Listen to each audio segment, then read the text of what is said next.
একটা কথা আছে, আমরা যেখানে আমরা তো কেউ তেলের ব্যবসা করে, কেউ ভুসির ব্যবসা করে, কেউ চাউলের ব্যবসা করে, কেউ মদের ব্যবসা করে, কেউ মদের ব্যবসা করে, কেউ 2 নম্বর মালের ব্যবসা করে। তা আল্লাহ কি আমরা যে ব্যবসা করি আমার আসেনি? আরো ধরে তো 1 নম্বর মালের সাথে 2 নম্বর মিশাইতে ব্যস্ত আছে, কেউ দেখে না, আল্লাহ দেখেনি। আরো ধরে তো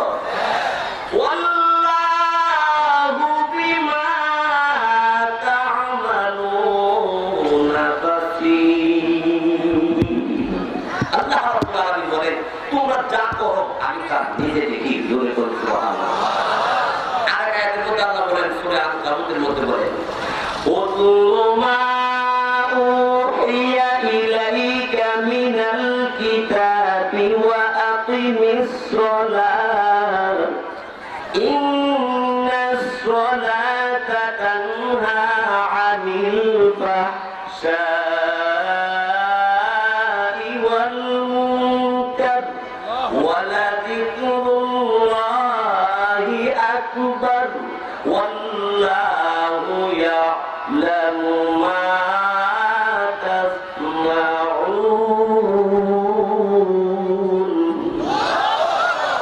আল্লাহ বলেন তোমরা যা করো আমি আল্লাহ তা জানি। ঠিক কি না? জানেন যে এর ভিতরে আর কথা আছে। আমরা যেমন কাছে থাকলে জানি, দূরে থাকলে অনেক সময় জানা যায় না, কিন্তু আল্লাহ রাব্বুল আলামিন দূরে থেকে জানতে পারে না। কিন্তু আল্লাহ আমাদের দূরে কতটুকু দূরে থাকে এটা কোরআন শরীফে আয়াত আছে। বলবো আয়াত ওয়া নাহনু আকরাবু ইলাইহি মিন হাবলিল ওয়ারিদ। তোমাদের গায়ে যে রোগ আছে এই রোগটা যত কাছে আমি আল্লাহ আরো কাছে আছি। সুতরাং মিথ্যা কথা বলতে গেলে সাবধানে বলার চেষ্টা করো। কেউ না থাকলেও তোমার সাথে তোমার স্রষ্টা মহান রব্বুল আলামিন আছে। আরো জোরে বল। সুতরাং এই জন্য আল্লাহ রাব্বুল আলামিন তিনি মনে মনে কল্পনা যদি আমি করি, আল্লাহ বুঝেন কি বুঝেন না? ওই যুবক ছেলে বলে ফেলছে মদের বোতল কি বোতল হয়ে দিছে, দুধের বোতল।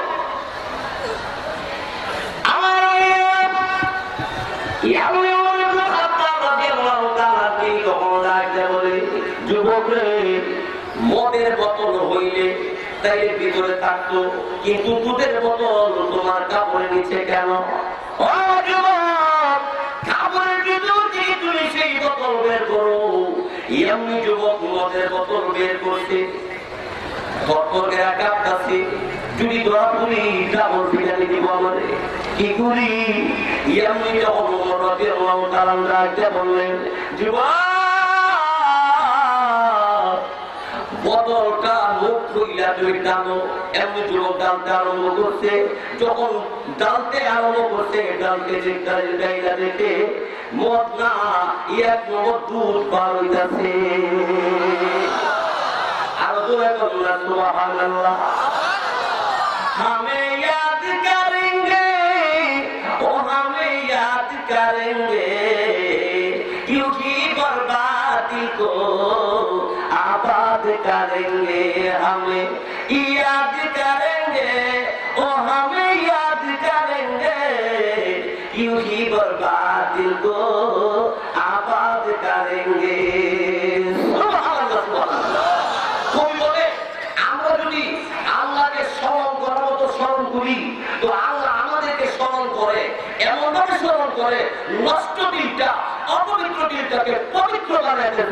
সুবহানাল্লাহ। আরো জোরে বলুন সুবহানাল্লাহ। হয়ে গেছে না বলা যেত আছেননি তো একটু জোরে জোরে বলেন তো আল্লাহু আকবার। যুবক মনে মনে বলতেছে আল্লাহ এখন যে বোতল থেকে ডাল বুঝতেছে, ডালে তো মদ বাড়িব, আল্লাহ ডাইলে দেখি ভাই জোরে বলুন সুবহানাল্লাহ। ডালতে যখন শুরু করছে এখন মদ বাড়া দুধ বাড়িতেছে, জোরে জোরে বলুন সুবহানাল্লাহ। যুবক চোখ উপরের দিকে উঠাইয়া আল্লাহ আল্লাহ আল্লাহ আল্লাহ বলে ডাকতে আরম্ভ করছে আল্লাহ আল্লাহ আল্লাহ আল্লাহ আল্লাহ আল্লাহ আল্লাহ আল্লাহ আল্লাহ আল্লাহ আল্লাহ আল্লাহ আল্লাহ মাশাআল্লাহ আল্লাহ আল্লাহ আল্লাহ আল্লাহ আল্লাহ আল্লাহ আল্লাহ কেমন বলে আমরা জিকির করতে আরম্ভ করে দিয়েছে। জিজ্ঞাসা করে যুবক রে জীবন বর মধ্যে আড্ডাখানাতে সম কাটাইলা এখন উপরের দিকে তাকাইয়া খালি আল্লাহ আল্লাহ তো কেন রে এমনি যুবক তখন ডাকতে বলে আয় আর মতে আড্ডাখানাতে কোনোদিন আমি যাবো না।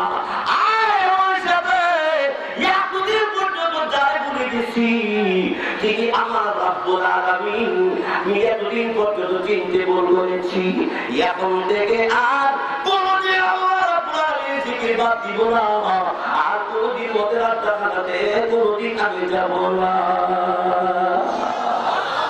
লোকেরা ডেকে ডেকে কি এইভাবে যে আল্লাহ আল্লাহ জিকির শুরু করে দিছ কারণটা কিটা?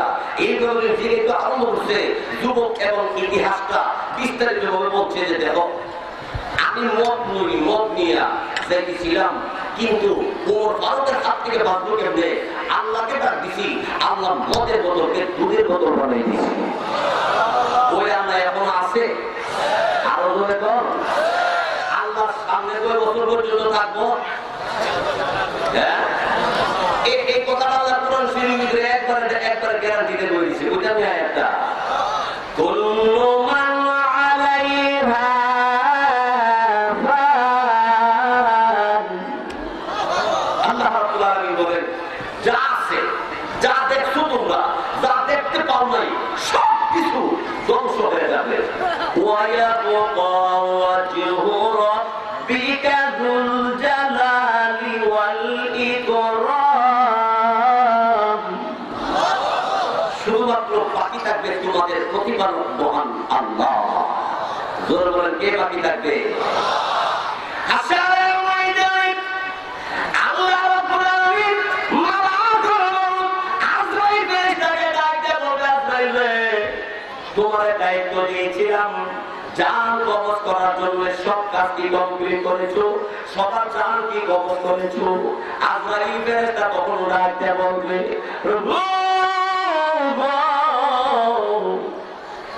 আর 4 জন বাকি আছে। জোরে বলো কয়জন বাকি? আল্লাহ রাব্বুল আলামিন এমনি ডাকতে বলবে, আজরাইল রে 4 জন বাকি আছে, কারা কারা? তখন বলবে আল্লাহ ইসরাফিল, মিকাইল, জিবরাইল, আমি আজরাইল ফেরেশতা।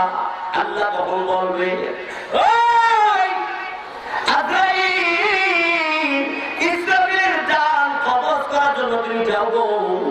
আজরাইল ফেরেশতা ইসরাফিলের কাছে যাবে, ইসরাফিল রে তোর সিংহার বুকের আঘাতে তামাম পৃথিবী সব কিছু ধ্বংস হয়ে গেছে, কিন্তু ইসরাফিল এখন রেডি হইয়া যাও, তোমাকে চিরকালের বিদায় নিতে হবে। মালাকুল মউত আজরাইল ফেরেশতা ইসরাফিল ফেরেশতাকে কবজ করবে, তার রূহটা কবজ করে নেবে। ওই ইসরাফিলের জান কবজ হয়ে যাবে। আল্লাহু আকবার।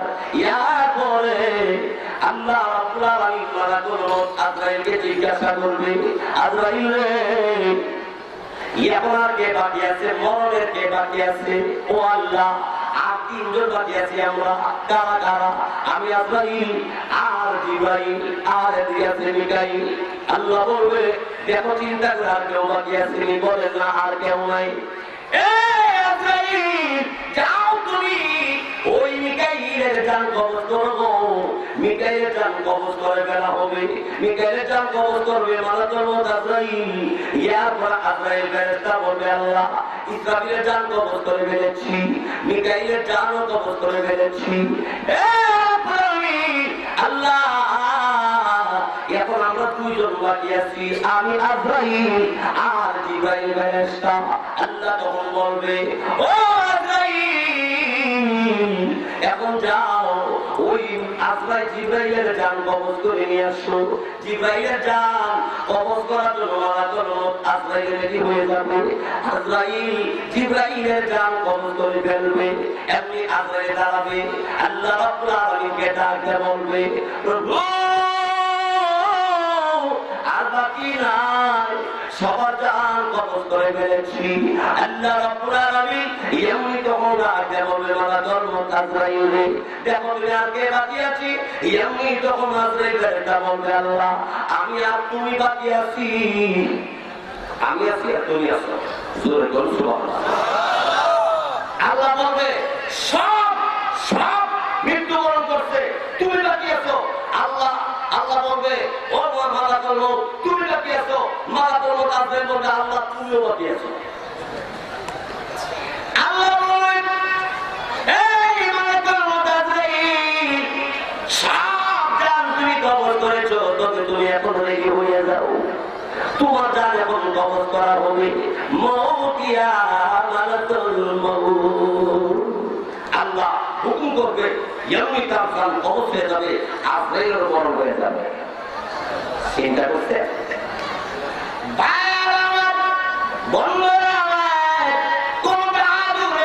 শক্তিশালী খবর ক্ষমতা দিয়া মরণ থেকে বাঁচার উপায় হবে না।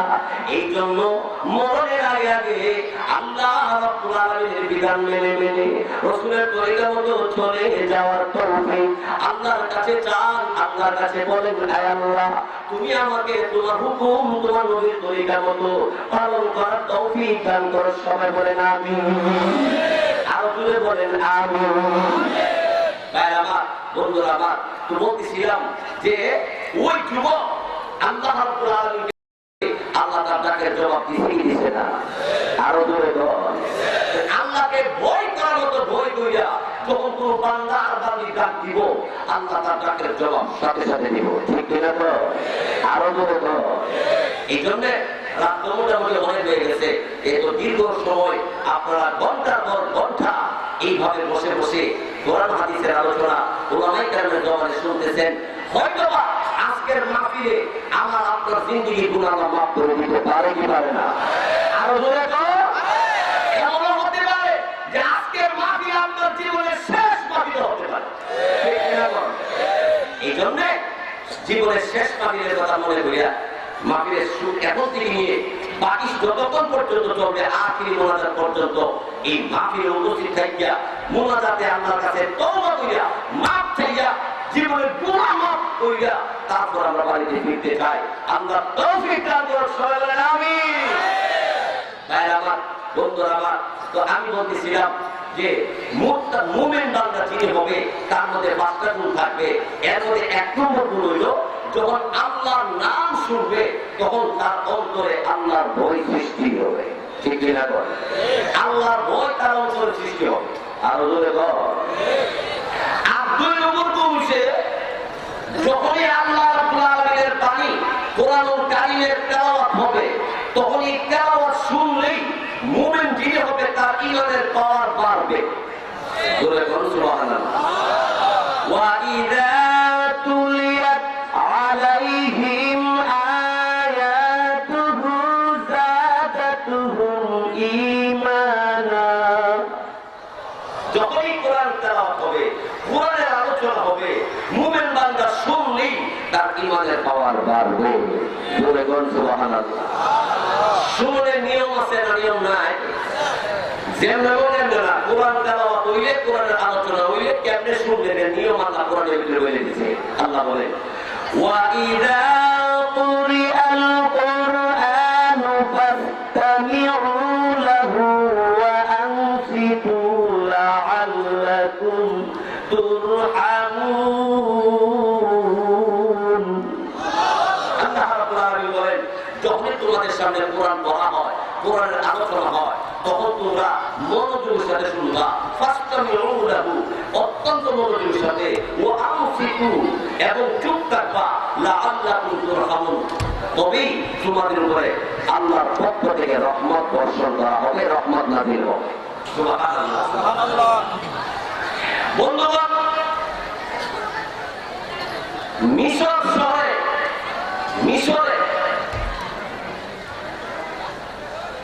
ইহুদি খ্রিস্টান বেঈমান কাফের হিন্দু বৌদ্ধ সব ধর্মের লোকের ঐক্যবদ্ধতার সাথে সবার মতামত নিয়ে একটি সমাবেশের আয়োজন করা হইল। সমাবেশটা হয়েছিল যার যার ধর্মের ব্যাপারে কিছু কথা বলবে, কার ধর্ম কি পরিমাণ গুরুত্ব এই তাৎপর্য বর্ণনা দেওয়ার জন্য প্রত্যেক ধর্মের লোকদেরকে ডাকা হয়েছিল। ইহুদিদেরকে সময় দেওয়া হয়েছে 1 ঘন্টা, খ্রিস্টানদেরকে সময় দেওয়া হয়েছে 50 মিনিট, বৌদ্ধদেরকে সময় দেওয়া হয়েছে 40 মিনিট। এইভাবে 1 ঘন্টা, 50 মিনিট, 40 মিনিট, আধা ঘন্টা অন্যান্য সব ধর্মদেরকে সময় দেওয়া হয়েছে, কিন্তু মুসলমানদেরকে সময় দেওয়া হয়েছে মাত্র 5 মিনিট। মুসলমানদেরকে 5 মিনিট কেন? যে মুসলমানরা যাতে করে উচ্চ স্থানে না যেতে পারে, ঠিক এরকম বার্মা রোহিঙ্গার মুসলমানদের উপর যে নির্যাতন, যে অত্যাচার হচ্ছে, ও মুসলমানেরা কিছু করতে পারে না পারেন, দুয়া তো কমপক্ষে এক মুসলমান আর এক মুসলমানের জন্য করা দরকার আছে না? আরো জোরে কর। হাদিস শরীফের মধ্যে আল্লাহ নবী বলেছেন, আল মুসলিমু আকুল মুসলিম, এক মুসলমান আবার মুসলমানের ভাই, ঠিক কি না? বার্মার শিশু বাচ্চাদেরকে যারা ফেসবুক দেখছেন, যারা পত্র পত্রিকা পড়েন, শিশু বাচ্চাদেরকে গাছের ডালের সাথে ঝুলাইয়া আগুন জ্বলন্ত আগুন দিয়ে জ্বালাইয়া পুরো সারখার করতেছে। আল্লাহ তাদের বিচার করো, আল্লাহ তাদের বিচার করো, সবাই বলেন আমিন। যারাই নির্যাতন করছে, ভাইরা আমার, ফেসবুকে দেখছি একটা বাচ্চাকে মার কোন থেকে ডান্ডা দিয়ে, আপনারা যারা ফেসবুকে দেখছেন এই দৃশ্যটা, এমন কোন সন্তান নাই, এমন কোন মানুষ নাই, এমন কোন মুসলমান ধরতে পারে আসতে পারে না। মার কোন থেকে টান দিয়ে নিয়ে মাঝখানটা মার সামনে একটা 2 ভাগ করে ফেলে দিয়েছে। নাউযুবিল্লাহ বলে বল। আর কত মুসলমানদেরকে গাছের সাথে লটকাইয়া নিচে দিয়ে আগুন জ্বালাইয়া, পা থেকে আগুন দিয়ে ফুটতে ফুটতে জ্বালাইয়া পুরো সারখার করতেছে। মুসলমানেরা বাংলা জমিন সহ গোটা বিশ্বের প্রত্যেকটা মুসলমানদের কাছে আমি অনুরোধ করি, আমরা যার পক্ষে যতদূর সম্ভব সহযোগিতা করবো তাদের জন্য, এবং তাদের মুসলমান হিসাবে আমি মুসলমানদের জন্য দোয়া করতে রাজি। কি কর রাজি আছেন আমরা সবাই? যাই হোক, ওই মিশর শহরে বিভিন্ন ধরনের লোকদেরকে ডাকা হয়েছে। ইহুদিরা 1 ঘন্টা বক্তব্য দিছে, এদের ধর্মের ব্যাপার। খ্রিস্টানরা 50 মিনিট সময় দিছে বক্তব্য, কিন্তু মুসলমানদেরকে সময় দিছে মাত্র 5 মিনিট। ধরে বল, 2 মিনিট, যাতে করে মুসলমানেরা বেশি বিস্তারিত না বলতে পারে, ঠিক না?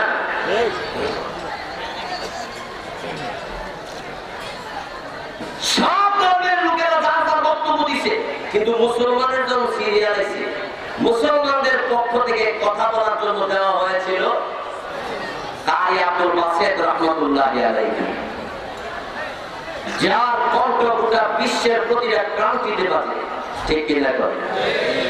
আল্লাহু আকবার। কণ্ঠ এবং বাস্তবে প্রমাণ করা, এটা আল্লাহ পাকের অশেষ মেহেরবানি ছাড়া কারো পক্ষে সম্ভব না, ঠিক কিনা? কিছুক্ষণ আগে যে শিল্পী গোষ্ঠীর পক্ষ থেকে, নামটা কিনা, রফিকুল্লাহ স্যার, গামামা শিল্পী গোষ্ঠী, যারা বুঝছে তারা ঠিকই ভালো মতো বুঝছে, যারা বুঝছে না তো কি জন্য বুঝছে, আমরা মোবাইলের কথা দিয়ে বুঝছি। আসলে যে কি কথাটা গভীরভাবে চিন্তা করলে, এও একটা মার সন্তান, আপনি আমিও একটা মার সন্তান, এই কথাটা এইভাবে পূর্ণ করে সাজায় ধরে দেওয়া, যে আল্লাহ পাকের অশেষ মেহেরবানি ছাড়া কিছুই নয়, ঠিক কিনা? আল্লাহ তাআলা এই গামামা গোষ্ঠীকে এবং শিল্পী গোষ্ঠীতে যত যুবক ছেলেরা চেষ্টা করতেছে এবং করবে, তাদের সবাইকে আল্লাহ খালেজ ভাবে বলা এবং আল্লাহর পক্ষ থেকে অশেষ রহমত দিয়ে আল্লাহ কবুল করুন, বলেন আমিন। আরো জোরে বলেন আমিন। আমি যে কথা বলতেছিলাম, শিল্পী গোষ্ঠী আর এরা বললে আল্লাহ, এটা কি নিজে নিজে আল্লাহ সাহায্য লাগে? সব কাজে আল্লাহ সাহায্য লাগে, ঠিক না? করে গায়ের আমার বন্ধুরা, আমার মুসলমানের পক্ষ থেকে কথা বলার জন্য সুযোগ দিছে কারি আব্দুল বাসেত। উনি কথা বললেন, উনার স্টেজে উড়ে যাওয়ার সময় উনি স্টেজে উঠতে উঠতে 1 মিনিট গেছে। সময় কয় মিনিট? 5 মিনিট গেছে। কয় মিনিট? উনি উঠতে চেয়ারে বসতে বসতে আরো 1 মিনিট গেছে। উনি সুখীন মানুষ, স্টেজে পয়সা রোমাল পাগড়ি টুপি এইভাবে ঠিকঠাক করতে করতে আরো 1 মিনিট গেছে। 3 মিনিট গেছে।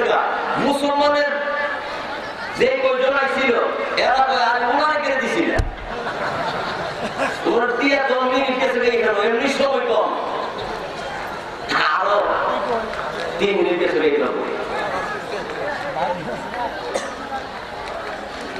এবার তিনি মাউন্টে দৌড়ছে, টান দিব, তেলাওয়াত করব, বক্তব্য দিব, প্রস্তুতি নিতে নিতে টান বাইর করতে করতে আরো 1 মিনিট গেছে।